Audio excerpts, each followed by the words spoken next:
Bonjour à toutes et à tous, je suis Camille du service communication de Body Nature. On se retrouve aujourd'hui pour le premier épisode d'Empreinte végétale, le podcast de Body Nature. Dans chaque émission, je vous proposerai de partir à la découverte d'une plante en compagnie d'Estelle. Bonjour Estelle, peux-tu nous dire quelle est ta mission chez Body Nature ? Bonjour Camille, je travaille chez Body Nature au sein du laboratoire de recherche et développement et ma mission est de développer et de mettre en valeur les actifs cosmétiques qui proviennent des plantes. Grâce à toi, les plantes n'auront plus de secrets pour nous. Pour ce premier épisode, nous allons parler d'une fleur que vous connaissez très certainement. On la reconnaît facilement avec sa tige garnie d'épines, ses feuilles dentelées et ses fleurs aux pétales imbriqués. Vous l'avez sans doute deviné, il s'agit de la rose. Estelle, que peux-tu nous dire sur l'histoire de cette fleur ?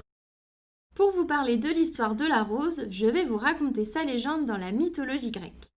Chloris, la déesse des fleurs, aurait créé la rose pour réincarner une nymphe.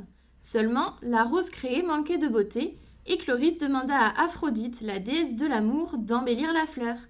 Et c'est ainsi que la rose est devenue symbole de beauté et d'amour.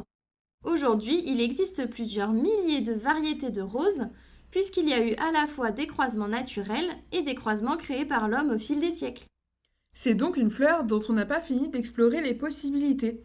Et d'ailleurs, comment l'utilise-t-on en cosmétique ? Alors on l'utilise en cosmétique, mais également en aromathérapie, et la rose fait l'unanimité.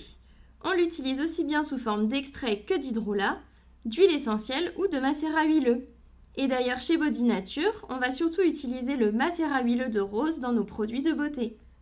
Mais pourquoi cette fleur est-elle si appréciée pour la formulation des produits cosmétiques ? Elle est connue pour de nombreuses propriétés. La rose fait partie des stars de l'anti-âge, puisqu'elle est connue pour avoir des propriétés anti-rides et éclaircissantes. Et cette plante est aussi couramment utilisée pour son action apaisante, qui va aider à diminuer les rougeurs. C'est donc une fleur pleine de ressources et très précieuse, il me semble. Oui, c'est vrai Camille, et peut-être que vous ne le saviez pas, mais il faut entre 3 et 5 tonnes de roses, qui représentent environ 200 millions de pétales, pour obtenir 1 kg d'huile essentielle. En effet, c'est étonnant Estelle.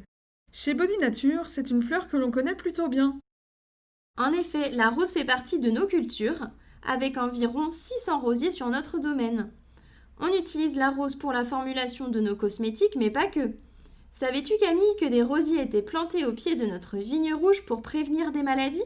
Ah non, je ne le savais pas.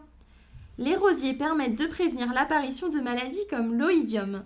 Le rosier étant plus sensible que la vigne à l'oïdium, il sera sa première victime et va prévenir le viticulteur d'une attaque imminente sur ses vignes.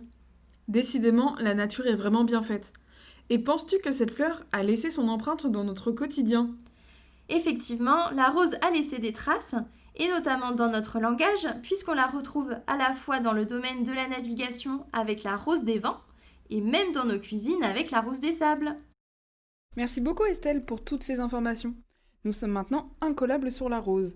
Si vous recherchez une activité touristique sur la rose, n'hésitez pas à découvrir une roseraie près de chez vous ou bien une distillerie consacrée à la rose.